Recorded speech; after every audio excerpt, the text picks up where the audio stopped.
Carmen's laugh pierced through the warm Texas evening air as she held up the legal documents for everyone to see. Maya and I developed these algorithms together during our late-night brainstorming sessions, she announced to the stunned family, gathering around the Lake Travis picnic tables. I deserve half of everything she's making from my ideas. Before we jump back in, tell us where you're tuning in from, and if this story touches you, make sure you're subscribed, because tomorrow, I've saved something extra special for you. The patents I'd spent 3 years perfecting, the innovations that had just landed me a 7-figure licensing deal with Johnson & Johnson, were suddenly being claimed by someone who couldn't even spell algorithm correctly on her Facebook posts. 27 relatives stared between us, their barbecue plates forgotten, as my world crumbled with the weight of her calculated betrayal. The morning of the Patel family reunion started like any other July Saturday in Austin. I was in my home office at dawn, reviewing the final contract details for the biggest deal of my career. 3 years of 16-hour days, countless failed prototypes, and enough coffee to float a small boat had finally paid off. My predictive healthcare algorithms were about to revolutionize how hospitals detected early-stage cardiac events, and Johnson & Johnson wanted exclusive licensing rights for their emergency room software suite. My phone buzzed with a text from my brother Dev. "Maya, can you pick up the decorations on your way? Carmen's running late with the catering prep." I smiled, grateful for family who supported my work, even when they didn't fully understand it. Dev had always been my champion, bragging to anyone who'd listen about his genius sister who was going to change the world with her computer programs. His wife Carmen seemed equally proud, constantly asking about my progress and offering encouragement during the difficult months when venture capitalists had rejected my proposals one after another. The drive to Lake Travis was peaceful, my Honda Civic loaded with streamers and balloons for our annual family gathering. These reunions had been a tradition since I was 12, bringing together aunts, uncles, and cousins from across Texas for a day of food, stories, and the kind of chaotic love that only large Indian families can provide. This year felt especially meaningful because I finally had genuine success to share, not just promising prototypes and hopeful projections. I arrived to find the usual organized chaos in full swing. Mom was directing traffic in the kitchen pavilion, her voice carrying across the park as she coordinated dishes from 17 different households. Dad sat at his traditional spot under the oak tree, holding court with my uncles about everything from cricket scores to local politics. The younger cousins had already claimed the volleyball court, their competitive shouts mixing with the gentle lapping of lake water against the shore. Carmen approached me as I unloaded decorations, her smile bright and enthusiastic as always. "Maya, perfect timing. I've been telling everyone about your big announcement today. They're so excited to hear about your success." She helped me carry the supplies to the main pavilion, chattering about how proud the family would be and how this would inspire the younger cousins to pursue their own dreams in technology. Her support felt genuine, as it always had. Over the 5 years since she'd married Dev, Carmen had consistently shown interest in my work. She'd attended my graduate school presentations, celebrated when I landed my first job at Neural Med Solutions, and even helped me practice my pitch presentations in their living room. When I'd been struggling with imposter syndrome during my early patent applications, she'd been the one to remind me that innovation required courage and that my algorithms could save lives. The reunion officially kicked off at noon with Dad's traditional welcome speech, delivered from the same picnic table he'd used for the past 15 years. His voice carried the warm authority that had made him successful in his medical device import business, and his pride in our family's achievements was evident as he highlighted everyone's recent accomplishments. When he mentioned my upcoming announcement, the anticipation in the crowd was palpable. Lunch was the usual magnificent chaos of too much food and not enough table space. I found myself sandwiched between my teenage cousin Ravi, who peppered me with questions about artificial intelligence, and my Aunt Mira, who wanted to know if my algorithms could predict when her arthritis would flare up. The attention felt Wonderful after years of explaining my work to blank stares and polite nods from relatives who couldn't distinguish between my healthcare software and their smartphone apps. As the afternoon wore on, the traditional sharing circle began. Each family member took turns updating everyone on their lives, achievements, and challenges. My cousin Priya announced her acceptance to medical school, earning enthusiastic applause. Uncle Raj shared news of his restaurant's expansion to a second location. The younger kids performed a dance routine they'd choreographed for the occasion, drawing cheers and smartphone videos from proud parents. When my turn approached, nervous excitement fluttered in my stomach. This was the moment I'd been anticipating for months, the chance to share my breakthrough with the people who mattered most. I stood up, feeling the warmth of their attention and love, and began explaining how my algorithms could analyze patient vital signs in real time to predict cardiac events up to 6 hours before traditional methods would catch them. The family listened with rapt attention as I described the 3-year journey from initial concept to final product. I explained how the software could potentially prevent thousands of deaths annually by giving medical teams crucial early warning. Time. The pride on my parents' faces was unmistakable, and I could see several cousins taking notes on their phones, probably planning to share the news with friends and colleagues. Then I reached the climax of my announcement. Johnson & Johnson has offered me a 7-figure licensing deal for exclusive rights to use these algorithms in their emergency room software. The contract was finalized yesterday, and the first payment arrives next week.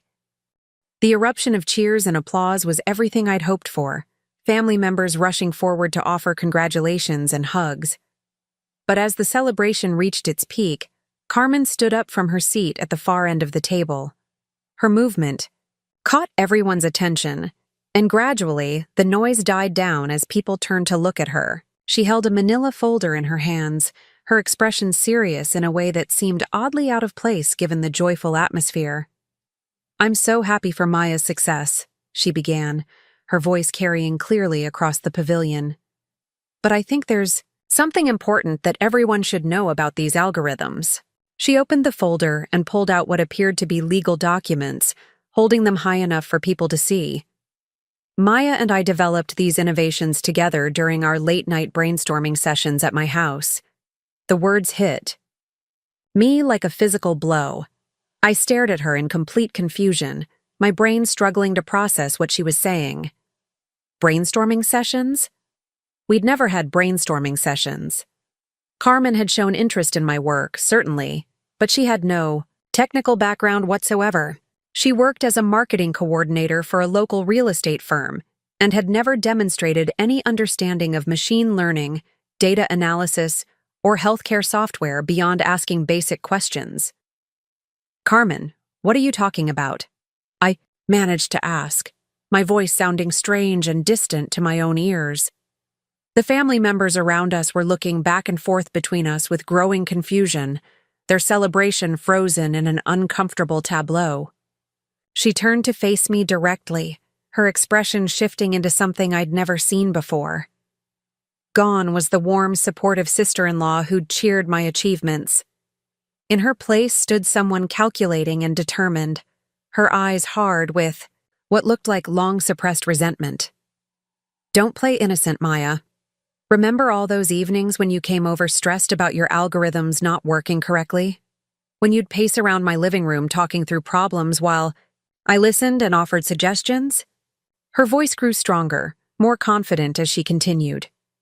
"I was the one who suggested focusing on heart rate variability patterns. I was the one who recommended analyzing multiple vital signs simultaneously instead of looking at each one separately."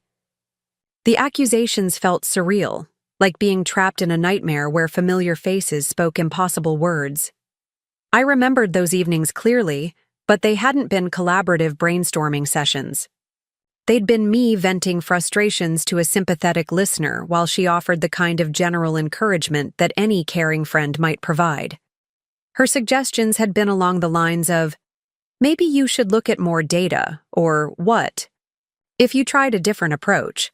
The kind of vague support that showed interest but no technical understanding. "Carmen, You never contributed to the actual development of these algorithms, I said, trying to keep my voice calm despite the growing panic in my chest. You listened to me talk about my work, yes, but that doesn't make you a co-inventor. You don't even have a background in software development or healthcare analytics. Her laugh was sharp and bitter, completely unlike the warm sound I'd grown accustomed to over the years. Background? Maya, innovation doesn't require a degree in computer science. It requires creativity and insight, both of which I provided during our collaborative sessions. And I have documentation to prove it. She reached into the folder again and pulled out what appeared to be handwritten notes, pages covered with her distinctive handwriting. I kept detailed records of our discussions, including timestamps and specific contributions I made to solve your technical challenges. My intellectual property attorney has reviewed everything and confirmed that I have a legitimate claim to co-ownership of these patents. The world seemed to tilt around me as the implications sank in. This wasn't a spontaneous accusation born from jealousy or misunderstanding. This was a calculated attack, planned and executed with legal precision. She'd been taking notes during our conversations, not out of genuine interest in my work, but to build a case for stealing credit for my innovations. Dev finally found his voice, standing up with a confused expression. Carmen, what's going on? You've never mentioned being involved in Maya's research before. This is the first time any of us are hearing about this. She turned to her husband with an expression of hurt disappointment. Dev, you know how humble I am about my contributions. I didn't want to overshadow Maya's achievements or make it seem like I was seeking attention.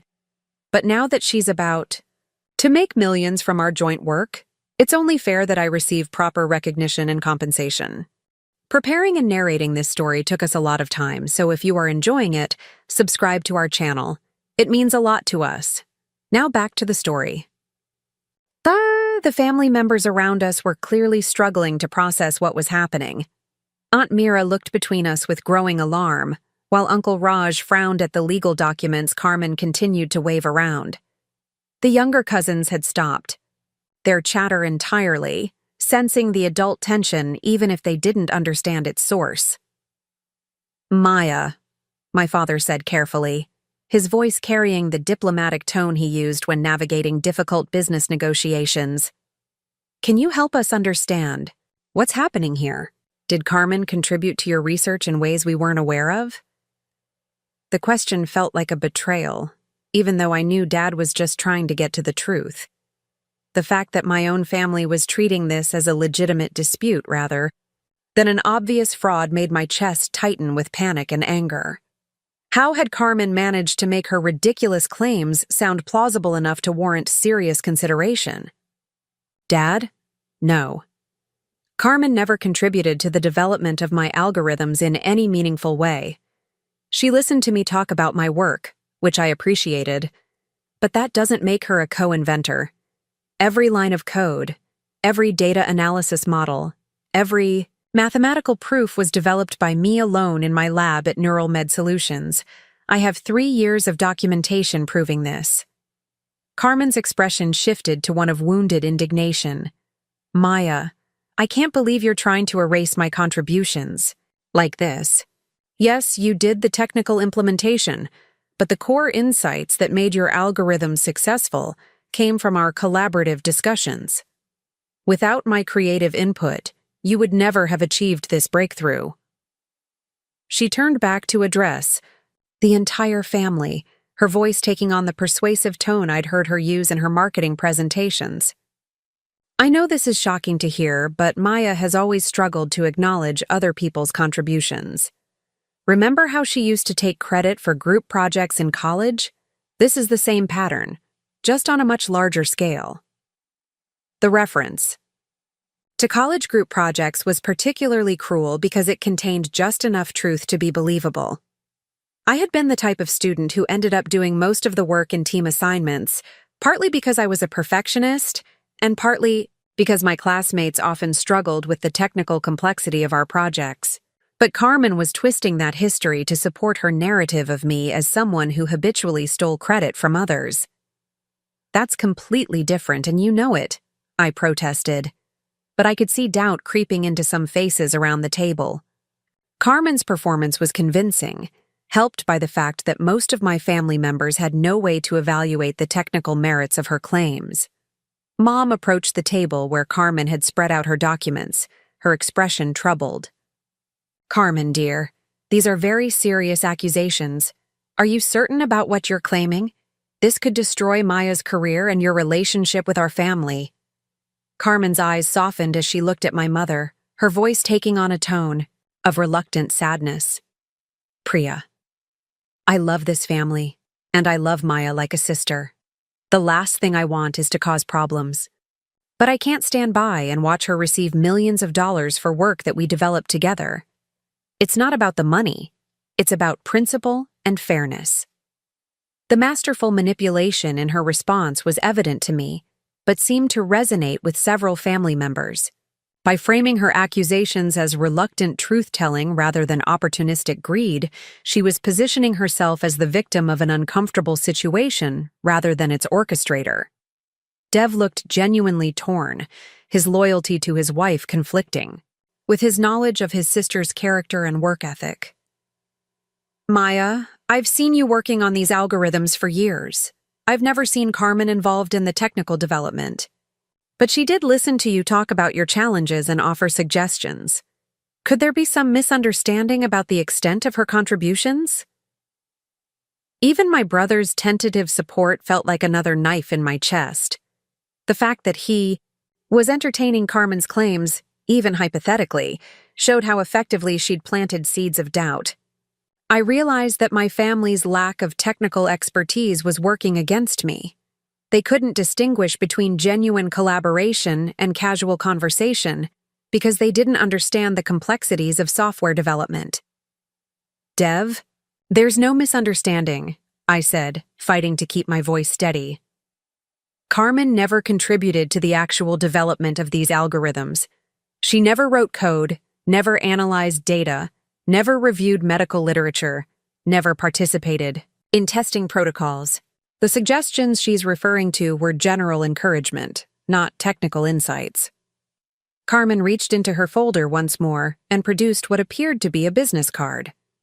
My intellectual property attorney, James Whitmore, has reviewed all the documentation and is prepared to file a formal claim for co-ownership of Maya's patents. I'd hoped we could resolve this within the family, but Maya's refusal to acknowledge my contributions leaves me no choice but to pursue legal action. The threat of legal action sent a chill through the gathered family members. What had started as a shocking revelation was escalating into a full-blown family crisis with potentially devastating consequences. I could see the calculation behind Carmen's strategy. By threatening legal action in front of the entire family, she was pressuring me to settle rather than face public embarrassment and expensive litigation. "You can't be serious," I whispered, staring at the business card she held out like a weapon. "Carmen, these patents represent 3 years of my life. They're based on research I conducted independently, algorithms I developed through months of trial and error, innovations that exist because of my training and expertise. You can't just claim ownership because you listened to me talk about my work." Her expression hardened again, the mask of wounded innocence slipping to reveal something colder underneath. "Maya, intellectual property law doesn't care about who did the typing. It cares about who contributed the ideas that made the innovation possible. And I have documented proof of my intellectual contributions to your algorithms." The reunion that had started with such joy and celebration had transformed into a nightmare that seemed to grow worse with each passing moment. Family members were taking sides, some supporting Carmen's right to be heard while others rallied around me. The younger cousins had been sent away from the main pavilion, their parents recognizing that the adult conflict was spiraling beyond what children should witness. As the sun began to set over Lake Travis, casting long shadows across the picnic tables now littered with abandoned plates and forgotten decorations, I realized that my life had fundamentally changed. The success I'd planned to celebrate had become the catalyst for a betrayal I never could have imagined. The family gathering that should have been my moment of triumph had turned into the beginning of the most difficult battle I'd ever face. Carmen gathered her documents with theatrical precision, her movements watched by 24 pairs of eyes. "I'll give you 1 week to consider a reasonable settlement, Maya. 50% ownership and 50% of all future royalties from the Johnson & Johnson deal. That's more generous than my attorney recommended, but I still care about family. Harmony." The audacity of her demands left me speechless. She wasn't just claiming partial credit. She was demanding half of everything I'd worked for, half of the breakthrough that represented my life's passion and dedication. The fact that she presented this theft as generosity was perhaps the cruelest aspect of her performance. As family members began the awkward process of cleaning up and saying goodbye, their conversations muted and uncomfortable, I stood frozen by the realization that my sister-in-law had just destroyed not only my professional triumph, but the family bonds I'd cherished my entire life. The patents that should have secured my future had instead become the weapons someone I trusted had used to tear my world apart. The drive home was a blur of tears and rage, my mind racing through the implications of what had just happened. Carmen's accusations weren't just wrong, they were impossible. But in the court of family opinion, impossibility mattered less than believability, and she'd crafted her story with devastating effectiveness. By the time I reached my house, night had fallen completely, and the silence felt oppressive after the chaos of the reunion. I sat in my driveway for nearly an hour, staring at the home office window where I'd spent countless nights developing the algorithms that Carmen now claimed as partially her own. The very space that had represented creativity and achievement now felt tainted by her accusations. Inside, I powered up my computer and began reviewing every file, every email, every piece of documentation related to my patent applications. If Carmen wanted a fight, I would give her one. But as I scrolled through 3 years of technical development records, a cold realization settled in my stomach. Legal battles weren't won on the basis of truth alone. They were won on the basis of evidence, documentation, and the ability to convince judges and juries of competing narratives. Carmen had clearly been planning this for months, possibly years.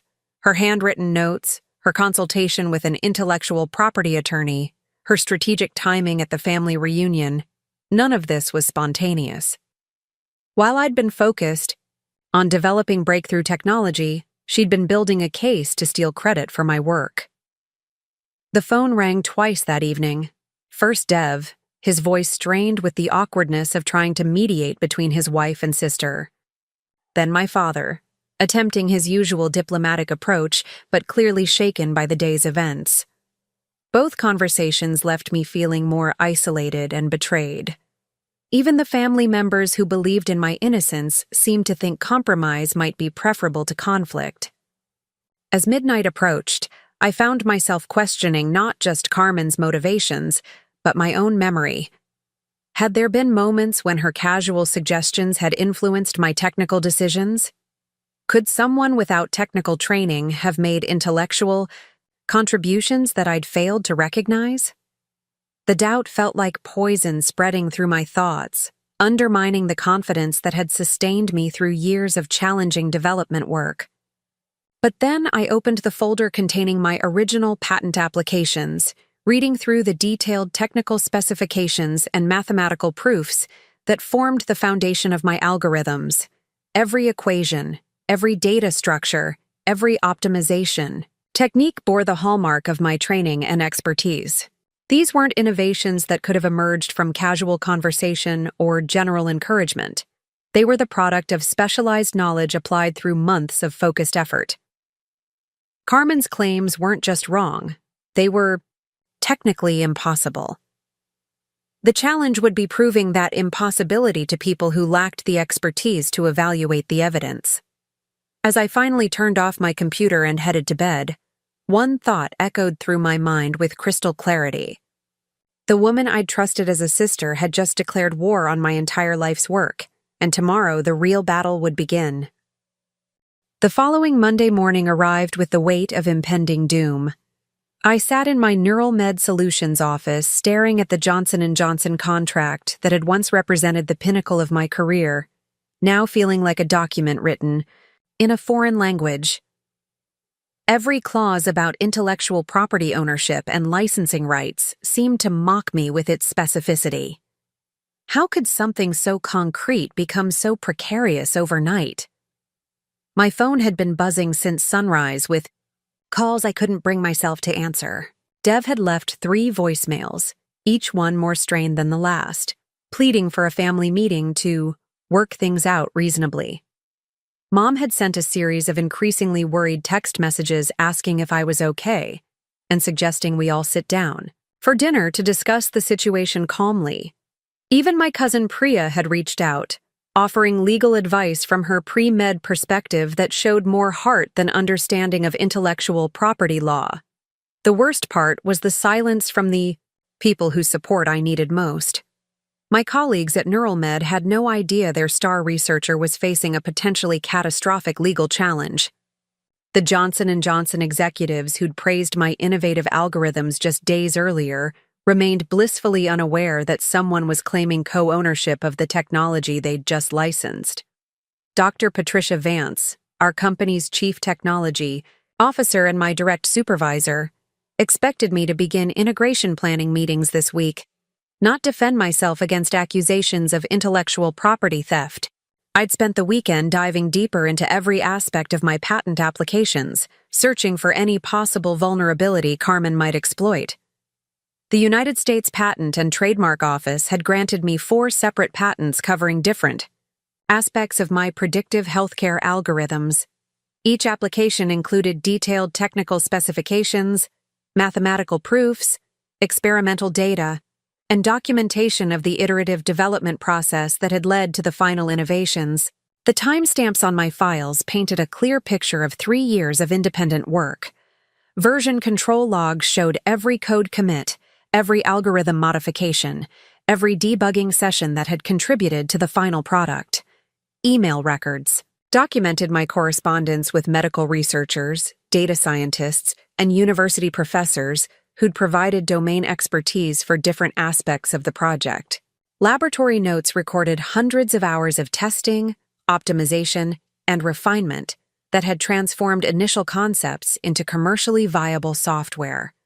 But as I reviewed this mountain of evidence, a disturbing pattern began to emerge. While the technical development was entirely my own work, Carmen had indeed been present during many of the informal conversations where I'd discussed challenges and breakthroughs. Her handwritten notes, which I'd initially dismissed as fraudulent, might actually contain accurate records of our conversations, even if her interpretation of those discussions was completely wrong. The legal research I'd conducted over the weekend painted an increasingly grim picture.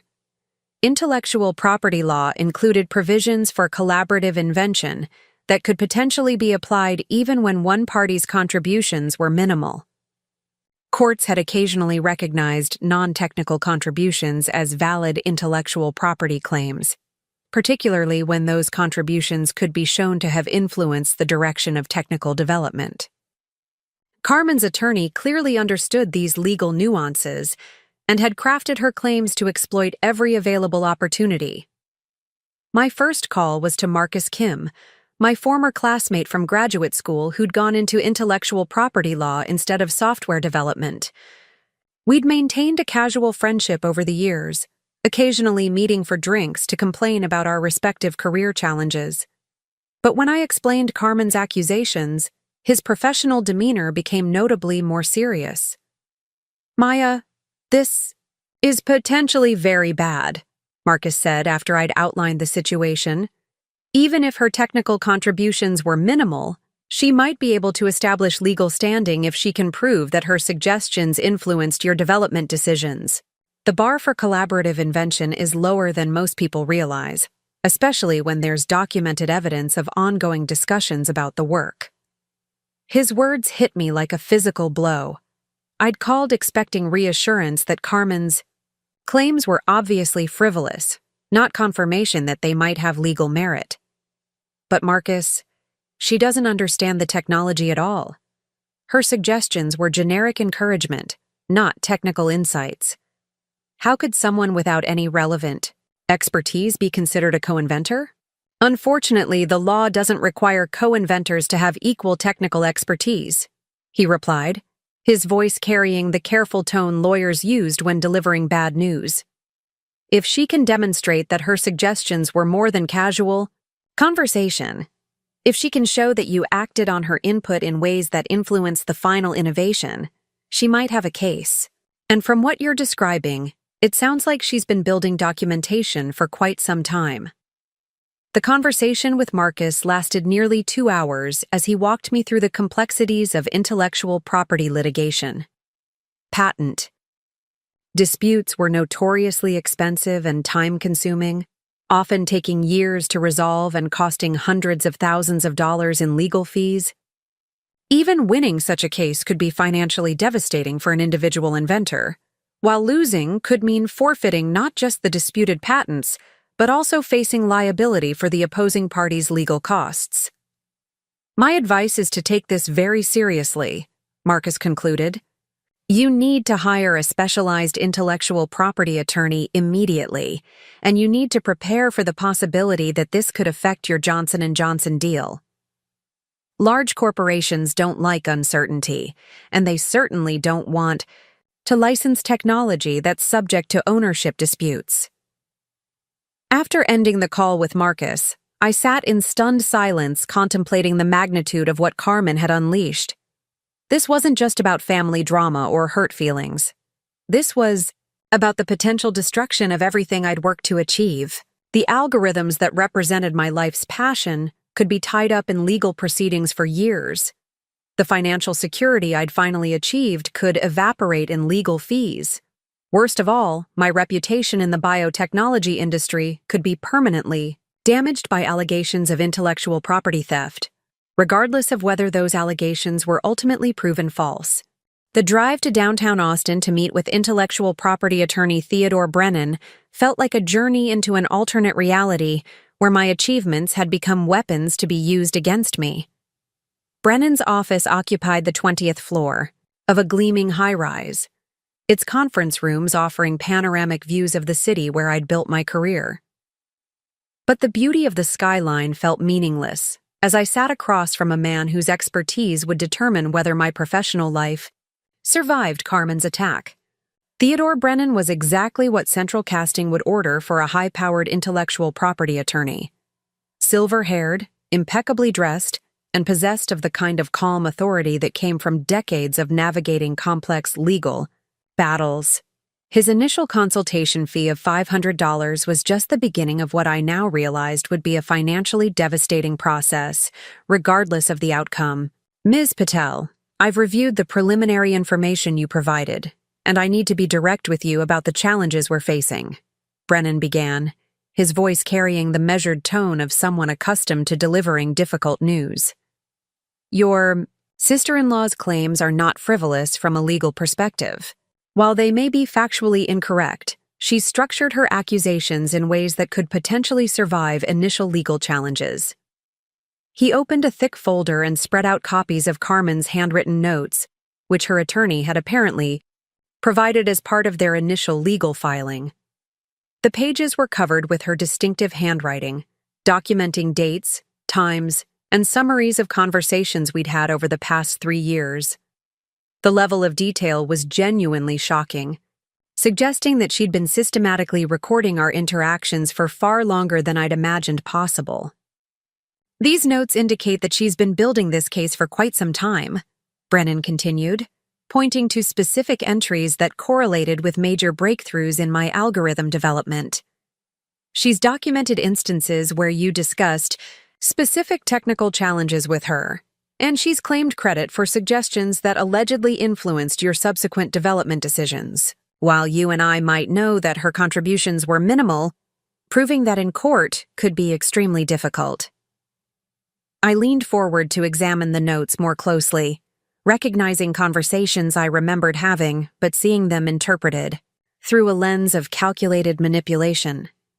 Carmen had indeed listened to me discuss technical challenges, but she'd recorded those conversations in ways that inflated her role from passive listener to active collaborator. Simple questions like, "Have you tried looking at that from a different angle?" were presented as pivotal insights that had redirected my research. The most problematic aspect, Brennan continued, is that some of her documented suggestions do correlate with subsequent changes in your algorithm development. Even if the correlation is coincidental, it could be presented as evidence of intellectual contribution. Patent law includes provisions for recognizing collaborative invention, even when the contributors have vastly different levels of technical expertise. My stomach clenched as the implications became clear. Carmen hadn't just been building a fraudulent case based on fictional contributions. She'd been carefully documenting real conversations and reframing them as collaborative invention sessions. The fact that some of her general suggestions happened to align with technical decisions I'd made independently could be presented as proof of her intellectual contribution to my innovations. "What are my options?" I asked, dreading the answer but needing to understand the full scope of the disaster I was facing. Brennan's expression grew even more serious. "We have several possible approaches, none of them ideal. We could fight the claims aggressively, demanding detailed technical depositions that might expose the superficiality of her understanding. We could negotiate a settlement that acknowledges minimal contribution in exchange for her dropping the co-ownership claims. Or we could try to invalidate her claims by proving that her contributions fell below the legal threshold for collaborative invention. Each option came with significant risks and costs. Fighting aggressively would mean years of litigation and hundreds of thousands of dollars in legal fees, with no guarantee of success. Settling would mean acknowledging some legitimacy to her claims and potentially paying her a substantial sum to make the problem disappear. Attempting to invalidate her claims entirely carried the risk of total failure, which could result in her being awarded the full co-ownership she was seeking. "There's another complication we need to discuss," Brennan added, his tone becoming even more grave. "Your Johnson & Johnson deal. Large corporations typically include intellectual property warranty clauses in their licensing agreements. If there's any doubt about your clear ownership of the patents they're licensing, they may choose to suspend the deal until the ownership questions are resolved." The words hit me like a sledgehammer. The seven-figure licensing deal that had represented financial security and professional validation could disappear entirely if Johnson & Johnson decided that Carmen's claims created too much legal uncertainty. Corporate legal departments were notoriously risk-averse, and intellectual property disputes were exactly the kind of complications that made companies walk away from otherwise attractive deals. "How long could this take to resolve?" I asked, though I suspected I didn't want to hear the answer. "Patent disputes of this complexity typically take 18 months to 3 years to reach final resolution," Brennan replied. "During that time, the disputed patents would likely be considered encumbered, making it difficult to license or commercialize the technology. Even if we ultimately prevail, the delay could cost you significant business opportunities and market position." I left Brennan's office feeling like I'd been diagnosed with a terminal illness. The walk back to my car took me through the Austin downtown area, where I'd often celebrated professional milestones, but now every familiar landmark felt tainted by the knowledge that my career was under attack by someone I'd trusted as family. The bright Texas sunshine that had always energized me now felt harsh and unforgiving. The drive back to NeuralMed Solutions gave me time to contemplate the impossible choices I was facing. Fighting Carmen's claims would consume years of my life and potentially hundreds of thousands of dollars, with no guarantee of success. Settling would mean rewarding her calculated betrayal and potentially encouraging similar attacks from other opportunistic individuals. Doing nothing would mean forfeiting patents that represented my life's work and professional identity. Back at my office, I found myself staring at the whiteboard where I'd sketched out the mathematical foundations of my algorithms during late-night brainstorming sessions. Every equation, every data flow diagram, every optimization strategy bore the imprint of my training and expertise. The idea that someone could claim co-ownership of these innovations based on casual conversation felt like a violation of everything I understood about intellectual property and professional ethics. My computer screen displayed the email inbox that had once brought exciting opportunities and collaborative invitations. Now I scanned each message with paranoia, wondering if other colleagues or acquaintances might be documenting our conversations for future legal challenges. The collaborative spirit that had always characterized my approach to research now felt dangerous, a potential source of vulnerabilities that could be exploited by people with hidden agendas. The afternoon brought a call that confirmed my worst fears.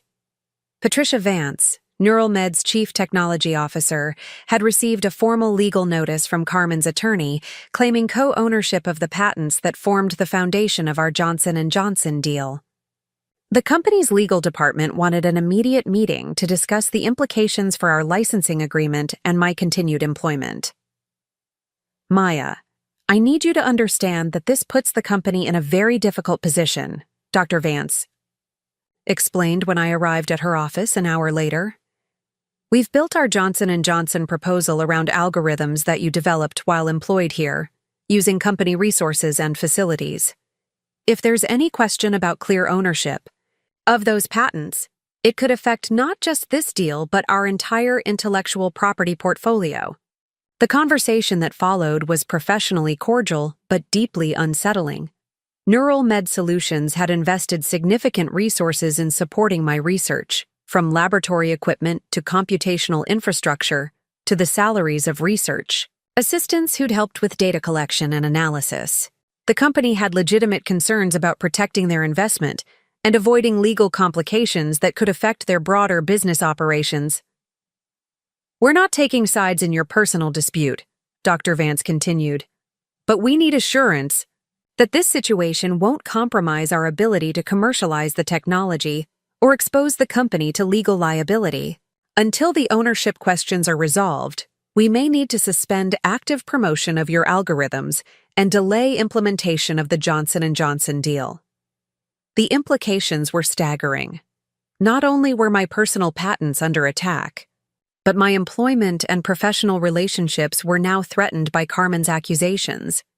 The collaborative research environment that had nurtured my innovations was transforming into a source of legal risk that my colleagues and employers might choose to avoid entirely. That evening, I sat in my home office surrounded by 3 years of technical documentation, legal papers, and the fragments of a professional life that had seemed so secure just days earlier.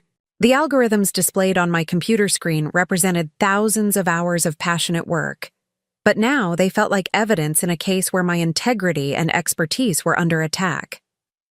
The phone rang twice during the evening. First, a call from Dev that I let go to voicemail, unwilling to face another awkward conversation about finding middle ground with someone who was trying to steal my life's work. Then a call from Mom, which I answered out of filial obligation, but which only deepened my sense of isolation when she suggested that maybe Carmen deserved some recognition for her support, even if her legal claims were excessive.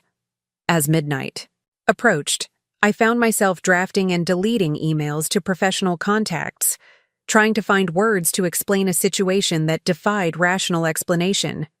How do you tell colleagues that your sister-in-law is claiming co-ownership of your patents? How do you maintain professional relationships when your own family is divided about whether you've stolen credit from someone who helped you succeed? The worst part was the growing seed of doubt that Carmen's systematic manipulation had planted in my mind. I'd always prided myself on acknowledging the contributions of others, from research collaborators to mentors who'd shaped my thinking.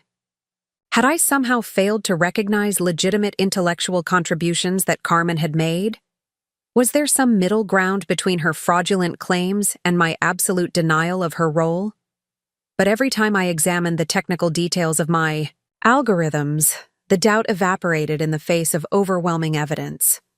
These innovations weren't the product of casual conversation or general encouragement. They were the result of specialized knowledge, advanced mathematical training, and months of focused technical development that Carmen couldn't possibly have contributed to in any meaningful way.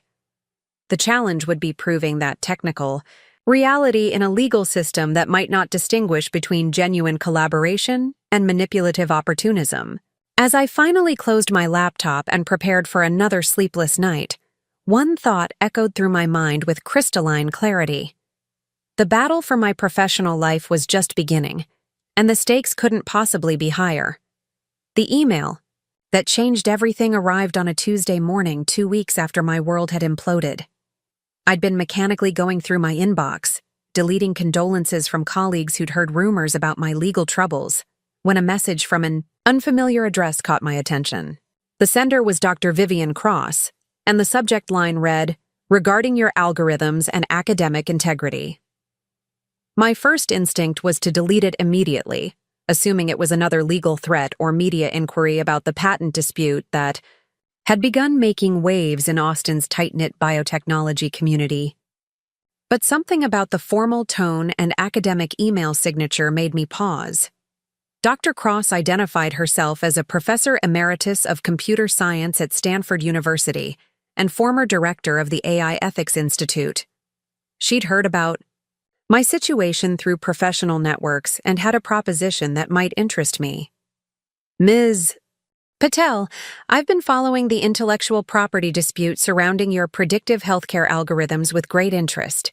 While I cannot comment on the legal merits of the various claims, I can offer you something that might prove valuable in establishing the technical provenance of your work. I maintain an extensive archive of academic correspondence and collaboration records that spans 4 decades of computer science research.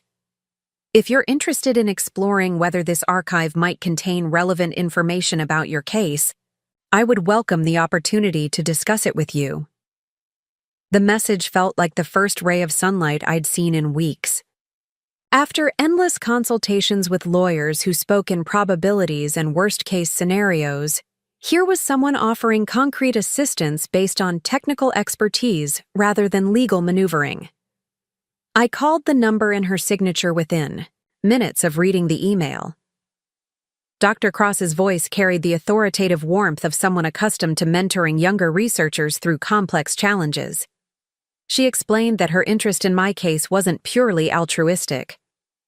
She'd spent the latter part of her career studying cases where legitimate innovators were victimized by intellectual property fraud, and she believed my situation might represent a particularly sophisticated example of such manipulation. "Maya, may I call you Maya? I've reviewed the public filings in your case, and I'm struck by the systematic nature of the documentation your sister-in-law has assembled. This level of calculated record-keeping suggests someone who understood the legal vulnerabilities in collaborative innovation long before they began building their case. It's the kind of sophisticated fraud that's becoming increasingly common as intellectual property becomes more valuable." Her words provided the first external validation I'd received that Carmen's behavior wasn't just ethically wrong, but represented a recognizable pattern of exploitation. Dr. Cross had documented similar cases where non-technical individuals had attempted to claim credit for innovations by carefully documenting casual conversations and reframing them as collaborative invention sessions. "The good news," she continued, "is that these kinds of fraudulent claims often contain internal inconsistencies that can be exposed through careful technical analysis.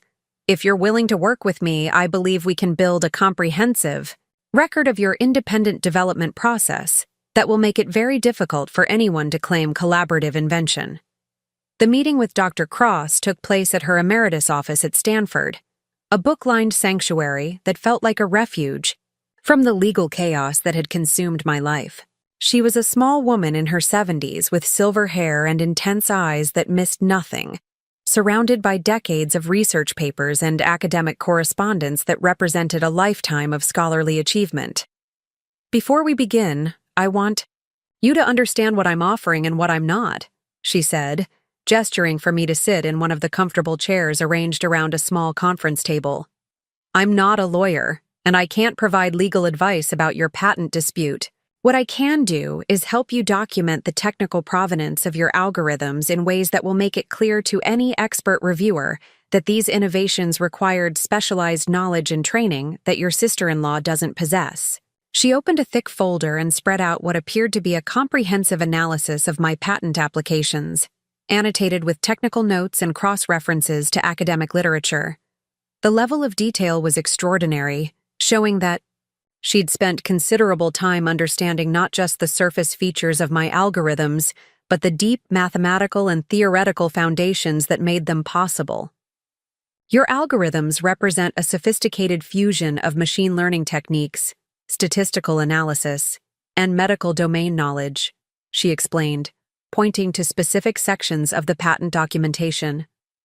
The mathematical optimization strategies you've employed require graduate-level training in both computer science and biostatistics. The feature selection algorithms demonstrate deep understanding of cardiac physiology and medical signal processing. These aren't innovations that could emerge from casual conversation or general encouragement. For the first time in weeks, I felt like someone truly understood the technical complexity of what I'd achieved. Dr. Cross walked through each aspect of my algorithms, explaining how the various components required specialized knowledge that took years to develop. She pointed out mathematical techniques that weren't taught in undergraduate courses, medical insights that required collaboration with domain experts, and optimization strategies that had been published in academic journals just months before. I'd incorporated them into my work. The key to defending against fraudulent collaboration claims is demonstrating that the disputed innovations required knowledge and skills that the claiming party doesn't possess, she continued. In your case, we have abundant evidence that your algorithms incorporate technical concepts that someone without advanced training in computer science and biostatistics couldn't have contributed to meaningfully. Dr. Cross proposed a comprehensive technical audit that would trace every aspect of my algorithms back to their theoretical foundations, academic sources, and development history. This audit would create an authoritative record of the specialized knowledge required to produce my innovations, making it virtually impossible for someone without that knowledge to claim legitimate collaboration. We'll document every mathematical technique, every optimization strategy, every domain-specific insight that went into your algorithms, she explained. We'll trace the academic lineage of each innovation, showing how it builds on published research and advanced theoretical concepts. By the time we're finished, any expert reviewer will understand that these algorithms could only have been developed by someone with your specific training and expertise. The work began immediately. Dr. Cross had assembled a team of graduate students and postdoctoral researchers who specialized in different aspects of machine learning and biomedical engineering. Each team member was assigned specific components of my algorithms to analyze, documenting the theoretical foundations and technical requirements for each innovation. The process was both exhilarating and exhausting. For the first time since Carmen's accusations, I was working with people who understood and appreciated the technical complexity of what I'd achieved. Instead of lawyers who spoke in terms of legal precedents and worst-case scenarios, I was collaborating with researchers who could evaluate my work on its technical merits. Dr. Sarah Chen, a postdoctoral researcher specializing in cardiovascular signal processing, took responsibility for analyzing the medical domain knowledge embedded in my algorithms. She spent days tracing the physiological insights that had informed my feature selection strategies, documenting how each decision required deep understanding of cardiac electrophysiology and clinical medicine. Maya, the medical sophistication of your algorithms is remarkable, Dr. Chen explained during one of our review sessions. You've incorporated insights from dozens of clinical studies, physiological research papers, and medical device specifications. The feature selection strategies alone demonstrate knowledge that would take a medical professional years to develop. There's no way someone without medical training could have contributed meaningfully to these aspects of your work. Meanwhile, Dr. James Rodriguez, a computer science graduate student, focused on the mathematical optimization techniques that formed the computational backbone of my algorithms. His analysis revealed the sophisticated understanding of machine learning theory that had been necessary to achieve the performance levels my algorithms demonstrated. The optimization strategies you've employed are cutting-edge techniques that were only published in academic journals within the past 2 years, Dr. Rodriguez noted. You've adapted these theoretical advances to the specific requirements of medical signal processing in ways that require deep understanding of both the mathematical foundations and the practical constraints of healthcare applications. This level of technical sophistication couldn't emerge from casual conversation. As the technical audit progressed, a comprehensive picture emerged of the specialized knowledge and advanced training that had been necessary to produce my innovations. Every aspect of my algorithms, from the statistical models, to the feature extraction techniques, to the performance optimization strategies, required expertise that Carmen demonstrably didn't possess. Dr. Cross compiled this analysis into a detailed, technical report that read like a masterclass in advanced machine learning and biomedical engineering. The report traced every innovation back to its theoretical foundations, documented the academic sources that had informed each decision, and explained why each technical choice required specialized knowledge that took years to develop.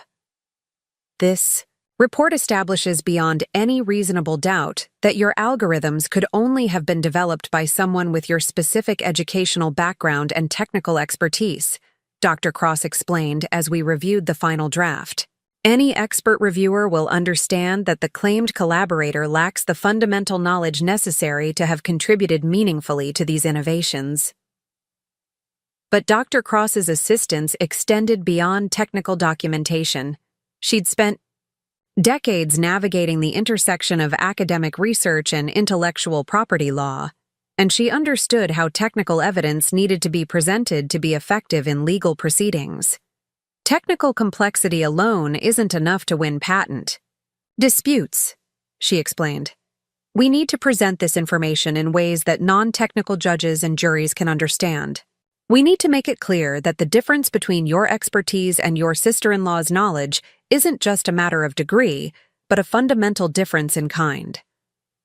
She worked with me to develop clear, accessible explanations of why each technical component of my algorithms required specialized training. We created visual presentations that illustrated the complexity of the mathematical models, the sophistication of the optimization techniques, and the depth of medical knowledge that had informed my design decisions. The goal is to make it obvious to any reasonable observer that your sister-in-law's claims are not just technically wrong, but technically impossible, Dr. Cross said. When we're finished, anyone reviewing this case will understand that claiming credit for your algorithms would be like someone who's never studied physics claiming to have collaborated on developing quantum computing algorithms. The technical audit also revealed something else that proved crucial to my defense. The timestamps and version control records from my development process showed clear patterns of independent discovery and iterative refinement that were inconsistent with collaborative invention. The breakthrough moments in my algorithm development coincided with my own research activities, not with conversations I'd had with Carmen. Dr. Cross's team created detailed timelines showing how my algorithms had evolved through hundreds of incremental improvements over 3 years of development. These timelines demonstrated that the major advances in performance and sophistication had occurred during periods when I was working independently in my laboratory, not during social conversations with family members. This developmental timeline is powerful evidence of independent invention, Dr. Cross noted. Collaborative innovations typically show different patterns, with breakthrough moments coinciding with documented collaboration sessions. Your development pattern is consistent with individual research conducted by someone with deep technical expertise, not with collaborative invention involving a non-technical contributor. Perhaps most importantly, Dr. Cross's analysis revealed technical errors in Carmen's documented claims that exposed the fraudulent nature of her accusations. Several of the insights Carmen claimed to have contributed were actually contradicted by the technical decisions I'd made in my final algorithms. If she had truly influenced my development process in the ways she claimed, these contradictions would be impossible to explain. Your sister-in-law's claims contain internal inconsistencies that prove she doesn't understand the technology she's claiming to have helped develop, Dr. Cross explained. She's documented suggestions that would have led to technically inferior solutions, which demonstrates that she wasn't actually contributing meaningful technical insights to your development process. As the comprehensive technical audit neared completion, I felt something I hadn't experienced since the nightmare began: genuine optimism about the outcome of my legal battle. Instead of relying on expensive lawyers to argue about the subtleties of intellectual property law, I now had authoritative technical evidence that made Carmen's claims obviously fraudulent to any expert reviewer. Dr. Cross arranged for the technical audit to be peer-reviewed by leading researchers from MIT, Carnegie Mellon, and Johns Hopkins University. Each reviewer confirmed that the algorithms demonstrated sophisticated understanding of advanced technical concepts that required years of specialized training to master. None of the reviewers found any aspect of the innovations that could have been contributed by someone without graduate-level expertise in computer science and biomedical engineering.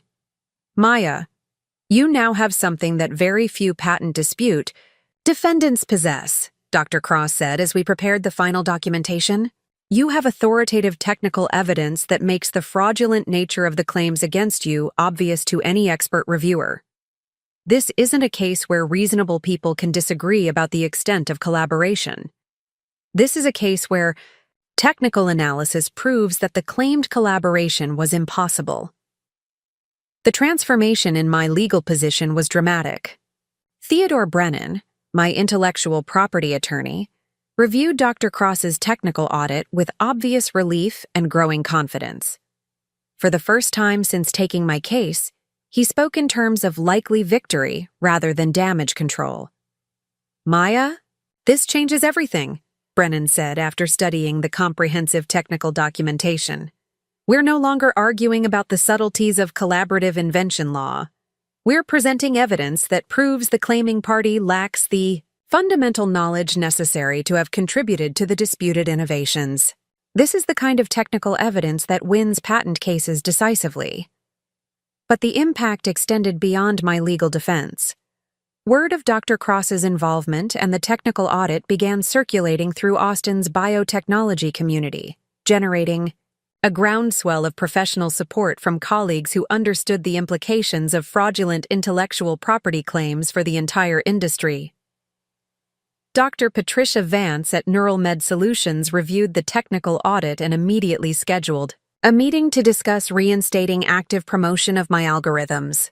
The Johnson & Johnson licensing deal, which had been suspended pending resolution of the ownership dispute, was back under active consideration as the technical evidence made clear that Carmen's claims were baseless. Maya, this technical audit removes any doubt about the ownership of your patents, Dr. Vance explained. We're prepared to resume full support of your research and move forward with commercial applications of your algorithms. The evidence Dr. Cross has assembled makes it clear that you are the sole inventor of these innovations. As I sat in Dr. Cross's office reviewing the final technical audit that would serve as the foundation of my legal defense, I felt a profound sense of gratitude for the mentorship and expertise that had transformed my desperate situation into a position of strength. The algorithms that had once seemed vulnerable to fraudulent claims were now protected by authoritative technical evidence that made such claims obviously impossible. Maya, you should be proud of what you've accomplished, Dr. Cross said as we prepared to submit the technical audit to my legal team. Your algorithms represent genuine innovation in an important field, and you've developed them through the kind of rigorous technical work that advances human knowledge. No one can take that away from you, and now we have the documentation to prove it. The deposition room at Carmen's attorney's office felt like a battlefield where words would serve as weapons and technical knowledge would determine victory or defeat.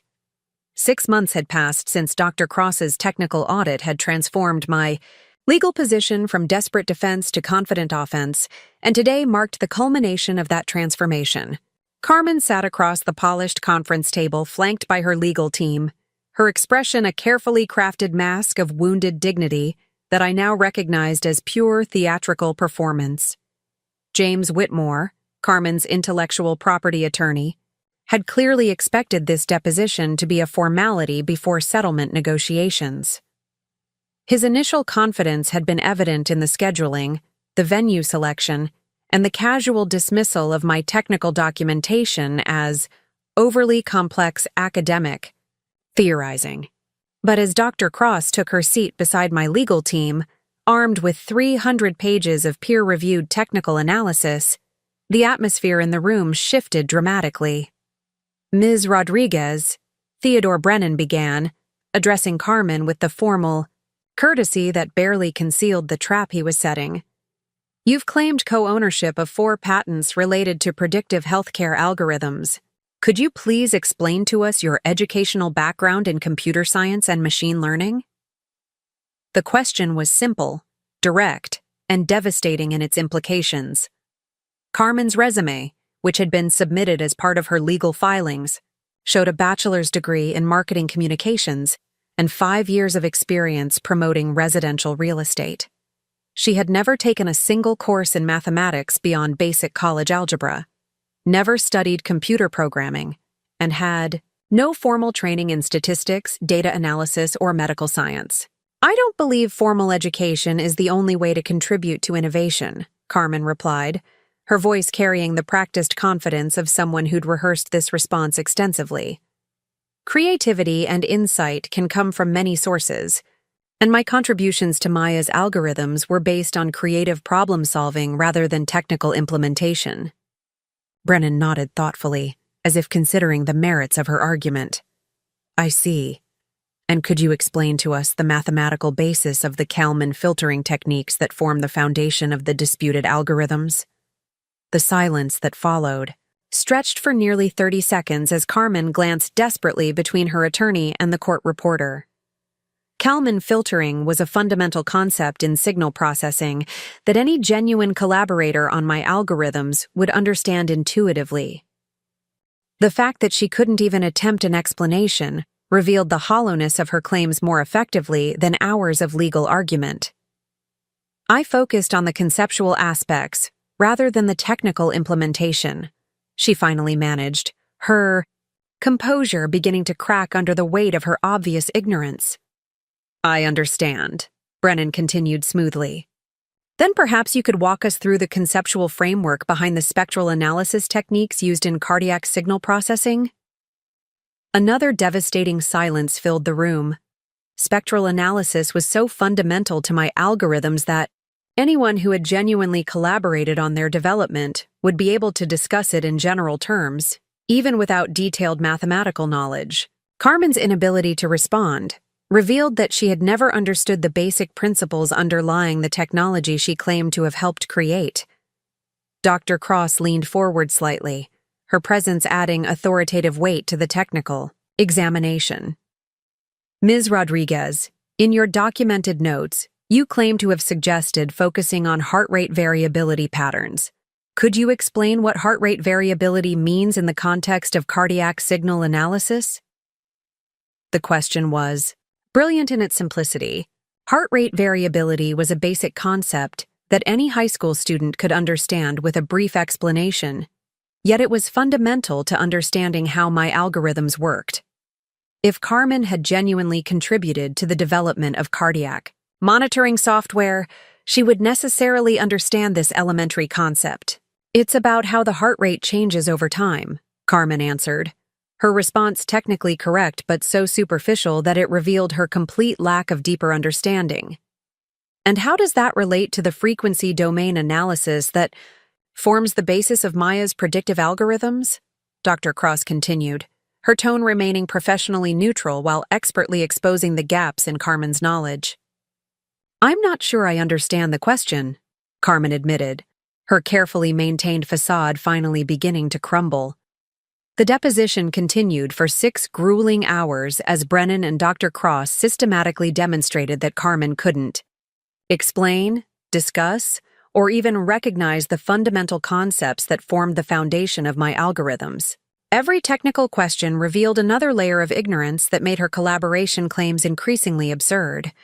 She couldn't define basic terms like feature extraction or supervised learning. She couldn't explain the difference between time domain and frequency domain analysis. She had no understanding of statistical significance, confidence intervals, or any of the mathematical concepts that were essential to my work. Most damaging of all, she couldn't explain the specific technical decisions that she claimed to have influenced. When asked why certain filtering parameters had been chosen over alternatives, she had no answer. When pressed about the rationale behind specific algorithm optimizations, she could only repeat vague generalities about looking at things differently. Her complete inability to discuss the technical substance of my innovations made it obvious that she had never contributed meaningfully to their development. The cross-examination of her handwritten notes proved equally devastating. Dr. Cross had prepared a detailed analysis showing that many of Carmen's suggestions were actually inconsistent with the technical decisions I had ultimately made in my algorithms. If she had truly been collaborating on the development process, these contradictions would be impossible to explain. Ms. Rodriguez, in your notes from March 15th, you claim to have suggested using linear regression analysis for pattern recognition, Dr. Cross said, pointing to a specific entry in Carmen's documentation. However, Maya's final algorithms use support vector machines and neural networks for pattern recognition. Can you explain why your suggestion wasn't implemented? Carmen stared at the document as if it were written in a foreign language. I guess Maya decided to go with a different approach, she said weakly. But support vector machines and neural networks are fundamentally different from linear regression, Dr. Cross continued. They're based on completely different mathematical principles and are used for entirely different types of pattern recognition problems. If you were genuinely collaborating on this development, wouldn't you understand why your suggestion was inappropriate for this application? The question hung in the air like an indictment. Carmen's notes were filled with similar instances where her documented contributions were contradicted by the actual technical decisions in my algorithms. The pattern revealed that she had been recording conversations without understanding their technical content, then fabricating claims of collaboration based on superficial misunderstandings of what she had heard. By the end of the deposition, Carmen's legal team was visibly shaken. James Whitmore, who had begun the day with confident demands for substantial settlement payments, now spoke in hushed conferences with his client about reassessing their position. The technical examination had exposed the fraudulent nature of Carmen's claims so thoroughly that continuing to pursue them would risk sanctions for filing frivolous lawsuits. The transformation in my own legal team's confidence was equally dramatic. Theodore Brennan, who had spent months preparing for complex battles over collaborative invention law, now spoke about summary judgment motions and potential sanctions against Carmen for filing knowingly false claims. The technical evidence had shifted the case from a difficult intellectual property dispute to a clear-cut instance of attempted fraud. Maya, what we've accomplished today goes far beyond winning this particular case, Dr. Cross explained as we reviewed the deposition transcript later that evening. We've created a template for defending against sophisticated intellectual property fraud. The technical analysis methods we've developed can be applied to similar cases throughout the biotechnology industry. Her words proved prophetic in ways I couldn't have anticipated. Within weeks of the deposition, other biotechnology researchers began reaching out for assistance with their own intellectual property disputes. The comprehensive technical audit that Dr. Cross had developed for my case became a model for defending legitimate innovators against fraudulent collaboration claims. Dr. Michael Zhang, a biomedical engineer at Rice University, contacted me after reading about my case in the trade press. He was facing similar accusations from a former colleague who claimed credit for algorithms that Dr. Zhang had developed independently. Using the methodology that Dr. Cross had pioneered, we were able to create a technical audit that quickly exposed the fraudulent nature of the claims against him. Maya, your case has changed how we think about protecting intellectual property in collaborative research environments, Dr. Zhang explained during one of our consulting sessions. The technical audit approach provides a level of protection that traditional legal strategies couldn't achieve. The success of Dr. Cross's methodology led to invitations to speak at intellectual property conferences and biotechnology industry meetings. I found myself becoming an advocate for technical approaches to intellectual property protection, sharing the lessons learned from my experience with Carmen's fraudulent claims. The presentation I gave at the Austin Biotechnology Summit drew an audience of over 300 researchers, entrepreneurs, and intellectual property attorneys. The response was overwhelming, with dozens of attendees approaching me afterward to discuss similar challenges they were facing, or to request assistance with their own intellectual property disputes. The biotechnology industry is particularly vulnerable to intellectual property fraud because our innovations often emerge from collaborative research environments, I explained to the audience. Traditional legal approaches focus on documentation and witnesses, but technical analysis can provide definitive proof of who actually contributed to complex innovations. The consulting practice that emerged from these speaking engagements provided not just additional income but a sense of purpose that went beyond my individual case. By helping other researchers defend their innovations against fraudulent claims, I was contributing to the integrity of the entire biotechnology industry. Dr. Sarah Chen, the postdoctoral researcher who had contributed to my technical audit, joined me as a partner in this consulting work. Her expertise in biomedical signal processing complemented my background in machine learning, allowing us to assist researchers across a broad range of biotechnology applications. Maya, we're not just helping individual researchers, Dr. Chen observed during one of our strategy sessions. We're establishing precedents that will make it much more difficult for opportunistic individuals to exploit the collaborative nature of scientific research. The impact on my relationship with NeuralMed Solutions was equally transformative. Dr. Patricia Vance, who had been cautiously supportive during the worst phases of my legal battle, now became an enthusiastic champion of both my research and my consulting activities. Maya, your experience has made you uniquely valuable to our company and our industry, she explained during my annual performance review. You've developed expertise in intellectual property protection that goes far beyond technical innovation. We want to formalize your role as our Director of Intellectual Property Strategy. The promotion came with a substantial salary increase and the resources to build a comprehensive intellectual property protection program for NeuralMed Solutions. Instead of simply defending against fraudulent claims after they arose, we would proactively document our research processes in ways that would make such claims impossible to sustain. The program I developed became a model for other biotechnology companies throughout the Austin area. We created detailed technical audits for every significant innovation, maintained comprehensive documentation of our research processes, and trained our researchers to recognize and prevent the kind of vulnerabilities that had made me susceptible to Carmen's attack. Maya's intellectual property protection program has become an industry standard, noted Dr. Robert Martinez, the chief technology officer at a competing biotechnology firm, during a panel discussion at a trade conference. Companies throughout Texas are adopting similar approaches to protect their innovations and their researchers. The Johnson & Johnson licensing deal, which had been suspended during the worst phases of my legal battle, was not only reinstated, but expanded significantly. The pharmaceutical giant was so impressed with the technical audit and intellectual property protection measures we had developed that they wanted to license not just my original algorithms, but also the enhanced versions I had created during the research process.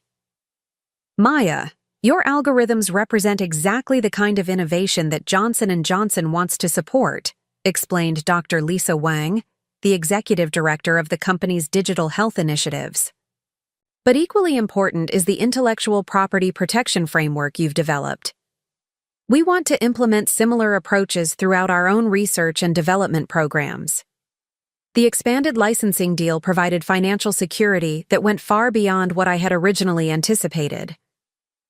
More importantly, it validated the broader impact of the work I had done to defend against Carmen's fraudulent claims.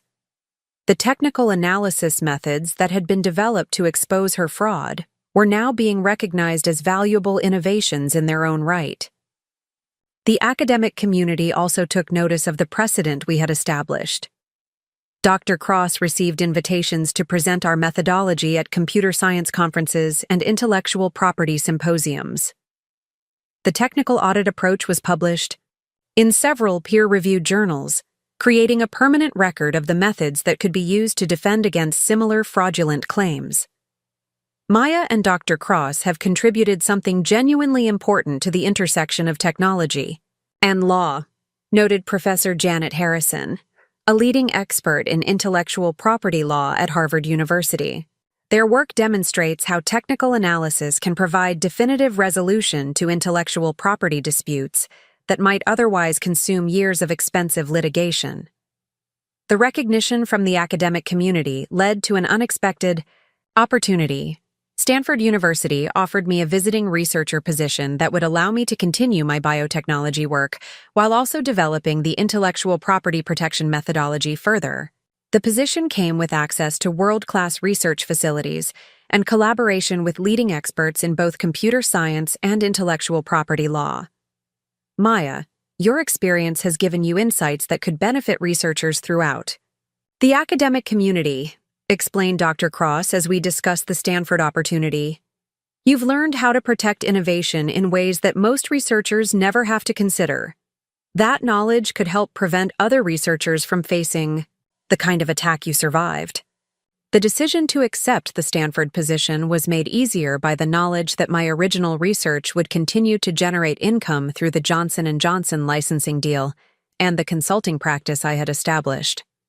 For the first time since starting my career, I had the financial independence to pursue opportunities based on their intellectual merit rather than their immediate economic necessity. As I prepared to transition to Stanford, I reflected on the transformation that had occurred since Carmen's attack at the family reunion. What had begun as a devastating betrayal had evolved into an opportunity to contribute to the protection of intellectual property throughout the biotechnology industry. The technical skills that had made me vulnerable to fraudulent claims had ultimately provided the foundation for innovations that would help other researchers avoid similar attacks.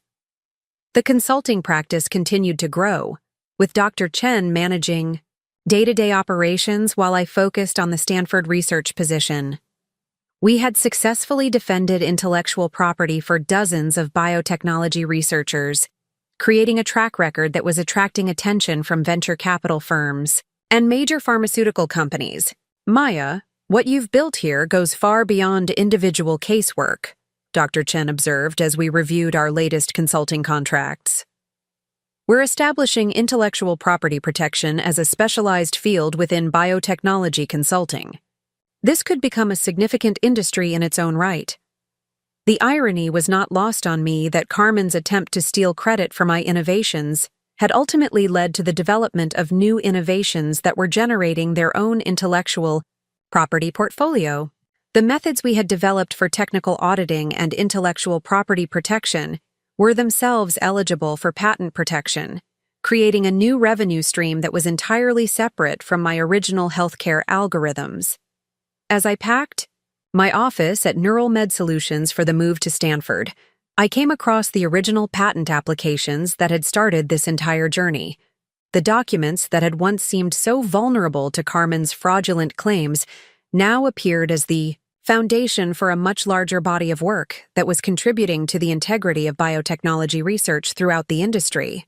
The transformation was complete. Carmen's calculated attack had not only failed to destroy my career, but had catalyzed innovations that were more valuable and more impactful than my original algorithms alone could have been. The victim of intellectual property fraud had become a leading expert in intellectual property protection, turning the weapons used against me into tools for defending other researchers facing similar attacks. The courthouse steps felt different beneath my feet this time. 18 months had passed since Carmen's accusations had turned my life upside down, and now I was returning not as a desperate defendant, but as someone who had transformed an attack into an opportunity. The final hearing was scheduled for 10 o'clock, but I arrived early to savor the moment and reflect on the journey that had brought me here. My phone buzzed with messages of support from colleagues, clients, and fellow researchers who had followed my case through the biotechnology trade press. Dr. Cross had sent an encouraging note from Stanford, where she was preparing for my arrival as a visiting researcher. The consulting practice that had emerged from my legal battle was thriving under Dr. Chen's management, with new clients seeking our intellectual property protection services every week. Carmen arrived 20 minutes before the hearing with James Whitmore and a visibly diminished legal team. The confident swagger that had characterized her early court appearances had been replaced by something approaching resignation. The technical deposition had exposed her claims so thoroughly that even her own attorney seemed embarrassed by the case they were obligated to pursue. She avoided eye contact as she climbed the courthouse steps, but I could see the strain in her posture and the tension in her movements. The woman who had once commanded the attention of an entire family reunion with her theatrical accusations now looked like someone who understood that her performance was approaching its final act. Inside the courtroom, Judge Margaret Sullivan reviewed the extensive technical documentation that had been submitted by both sides. The contrast was stark and telling. My legal team had presented 300 pages of peer-reviewed technical analysis, expert testimonies from leading researchers at major universities, and comprehensive documentation of my independent development process. Carmen's side had submitted her handwritten notes, general statements of support from non-technical acquaintances, and increasingly desperate legal arguments about the broad interpretation of collaborative invention. "Ms. Rodriguez," Judge Sullivan began, her voice carrying the authority of someone who had reviewed thousands of intellectual property disputes. "Your claims of co-ownership are based primarily on documented conversations with Ms. Patel about her research challenges. However, the technical analysis submitted by the defendant demonstrates that the disputed algorithms require specialized knowledge in computer science, statistics, and biomedical engineering. Can you explain how someone without formal training in these fields could have contributed meaningfully to innovations that require such specialized expertise?" The question cut to the heart of what had always been the fundamental weakness in Carmen's case. Intellectual property law recognized collaborative invention, but it required that all parties actually contribute intellectual content that influenced the final innovation. Carmen's inability to understand even basic concepts underlying my algorithms made it impossible for her to have contributed anything more than general encouragement. "Your Honor," James Whitmore responded, "creativity and innovation can emerge from many sources. My client's contributions were conceptual rather than technical, but they were nonetheless essential to the development of these algorithms." Judge Sullivan's expression suggested she found this argument unconvincing. "Mr. Whitmore, the technical analysis shows that the conceptual frameworks underlying these algorithms are based on advanced mathematical theories and medical knowledge that require years of specialized training to understand. How could someone without that background contribute meaningfully to conceptual development in these areas?" The question hung in the courtroom air like an indictment. Carmen's claims had always been vulnerable to this fundamental logical challenge, but the comprehensive technical audit had made the challenge impossible to avoid or deflect. "Furthermore," Judge Sullivan continued, "the deposition testimony reveals that Ms. Rodriguez cannot explain even basic concepts underlying the disputed technology. She cannot define fundamental terms used in the patent applications. She cannot discuss the rationale behind specific technical decisions. She demonstrates no understanding of the theoretical foundations that make these algorithms possible. These facts are inconsistent with claims of meaningful intellectual contribution." Theodore Brennan rose to address the court, his confidence evident in his posture and tone. Your Honor, the technical evidence conclusively demonstrates that Ms. Rodriguez's claims are not just legally insufficient, but factually impossible. The innovations in question could only have been developed by someone with Ms. Patel's specific educational background and technical expertise. The claiming party lacks the fundamental knowledge necessary to have contributed to these algorithms in any meaningful way. He gestured toward the extensive technical documentation that filled several boxes on the plaintiff's table. We have peer reviews from experts at MIT, Stanford, Carnegie Mellon, and Johns Hopkins University, all confirming that these algorithms demonstrate sophisticated understanding of advanced concepts that require graduate-level training in multiple technical disciplines. We have comprehensive analysis showing that many of Ms. Rodriguez's documented suggestions were actually inconsistent with the technical decisions implemented in the final algorithms. We have development timelines showing that breakthrough moments in algorithm performance coincided with Ms. Patel's independent research activities, not with any documented conversations with the claiming party. Judge Sullivan nodded as she reviewed key passages from the technical audit. The evidence presented by the defendant is indeed comprehensive and compelling. The peer reviews from leading academic institutions carry significant weight, and the technical analysis appears to definitively establish that the disputed innovations require specialized knowledge that the plaintiff demonstrably lacks. She turned back to Carmen's legal team. Mr. Whitmore, do you have any technical evidence to counter the defendant's analysis? Do you have expert witnesses who can testify that your client possesses the knowledge necessary to have contributed to these innovations? The silence that followed was answer enough. Carmen's legal team had been unable to find a single credible expert willing to testify that someone with her background could have meaningfully contributed to algorithms requiring advanced knowledge in computer science, statistics, and biomedical engineering. Your Honor, Whitmore said finally, we believe the law recognizes that collaborative invention can involve non-technical contributions that influence the direction of technical development. Mr. Whitmore, Judge Sullivan replied, the law does recognize collaborative invention, but it requires that all claimed inventors actually contribute intellectual content to the disputed innovation. The evidence suggests that while your client may have listened to Ms. Patel discuss her research challenges, listening does not constitute intellectual contribution. General encouragement and emotional support, while valuable in human terms, do not create legal rights to intellectual property ownership. The judge's words effectively ended Carmen's case. The technical evidence had established beyond any reasonable doubt that her claims were not just legally insufficient, but factually impossible. She lacked the basic knowledge necessary to have contributed to my algorithms, and her inability to understand even fundamental concepts underlying the technology made her collaboration claims absurd. Based on the evidence presented, Judge Sullivan announced, I find that the plaintiff has failed to establish any legitimate basis for claiming co-ownership of the disputed patents.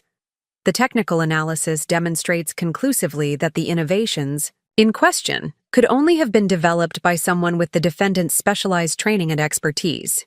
The plaintiff's documented interactions with the defendant, while perhaps well-intentioned, do not constitute the kind of intellectual contribution that creates rights to patent ownership.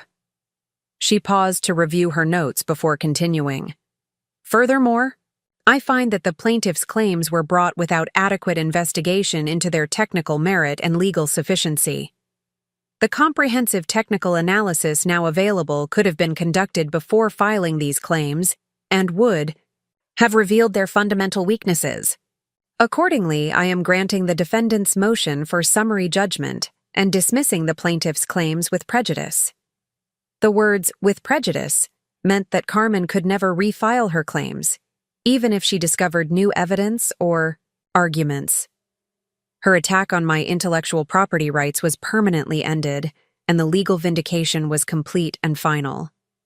As we left the courtroom, Carmen walked past me without speaking, her earlier theatrical confidence replaced by obvious defeat. James Whitmore offered a perfunctory handshake to Theodore Brennan, the professional courtesy of attorneys whose case had been thoroughly demolished by superior evidence and preparation. Outside the courthouse, I was surrounded by reporters from biotechnology trade publications who had been following the case as a precedent-setting dispute about intellectual property protection in collaborative research environments. The questions focused not just on my personal victory, but on the broader implications for the biotechnology industry. Ms. Patel, how will this case affect how researchers protect their intellectual property? Asked a reporter from Austin Business Journal. This case demonstrates that technical analysis can provide definitive protection against fraudulent intellectual property claims, I replied. Researchers need to understand that comprehensive documentation of their development processes, combined with expert technical analysis, can expose fraudulent collaboration claims that might otherwise be difficult to defeat through traditional legal approaches. The Victory press conference evolved into an impromptu seminar on intellectual property protection, with reporters asking detailed questions about the technical audit methodology and its potential applications throughout the biotechnology industry. The case had indeed established precedents that would influence how intellectual property disputes were resolved in technical fields. Dev approached me as the crowd of reporters dispersed, his expression carrying the weight of family obligations and personal regret. "Maya, I owe you an apology," he said quietly. "I should have seen through Carmen's manipulation from the beginning. I should have supported you unconditionally instead of trying to find middle ground." His words carried genuine remorse, but they also highlighted the broader family damage that Carmen's attack had caused. The reunion that should have celebrated my professional triumph had instead become the catalyst for a legal battle that had divided our family and created lasting tensions. "Dev, you were in an impossible position," I replied, though the hurt from his initial equivocation still lingered. Carmen's manipulation was sophisticated, and she targeted the collaborative nature of family relationships to make her claims seem plausible. We stood together on the courthouse steps, two siblings trying to rebuild trust that had been damaged by someone they had both trusted. The legal victory was complete, but the family relationships would require time and effort to fully heal. That evening, I hosted a celebration dinner at my favorite Austin restaurant, surrounded by the team of people who had made my victory possible. Dr. Cross had flown in from Stanford for the hearing. Dr. Chen had driven up from Houston, where she was consulting with another biotechnology firm, and Theodore Brennan brought several members of his legal team who had contributed to the technical analysis. "Maya, what you've accomplished goes far beyond winning this individual case," Dr. Cross said as we raised glasses to toast the victory. "You've created a new model for protecting intellectual property that will benefit researchers throughout the biotechnology industry. The methodology we developed for your case is already being adopted by major pharmaceutical companies and research universities." The celebration felt earned and meaningful in ways that went beyond personal vindication. Carmen's attack had failed, not just to steal my intellectual property, but had catalyzed innovations in intellectual property protection that were now benefiting the entire biotechnology community. 6 months later, I was settled into my visiting researcher position at Stanford, working on expanding the technical audit methodology while continuing to consult on intellectual property disputes throughout the biotechnology industry. The algorithms that Carmen had tried to steal were generating substantial royalties from the Johnson & Johnson licensing deal, but the intellectual property protection consulting practice had become equally valuable. Carmen's lawsuit had been her final desperate attempt to claim credit for achievements that were entirely beyond her capabilities. Instead of destroying my career, her attack had revealed strengths and opportunities I hadn't known I possessed. The woman who had tried to steal my life's work had inadvertently helped me build something even more valuable and impactful than my original innovations. The transformation was complete and irreversible. I had evolved from a talented researcher into a leader in intellectual property protection, from someone vulnerable to fraudulent claims into someone who helped others defend against similar attacks. Carmen's betrayal had been thoroughly defeated, but more importantly, it had been transformed into the foundation for contributions that would protect innovation throughout the biotechnology industry for years to come. Up next, you've got 2 more standout stories right on your screen. If this one hit the mark, you won't want to pass these up. Just click and check them out.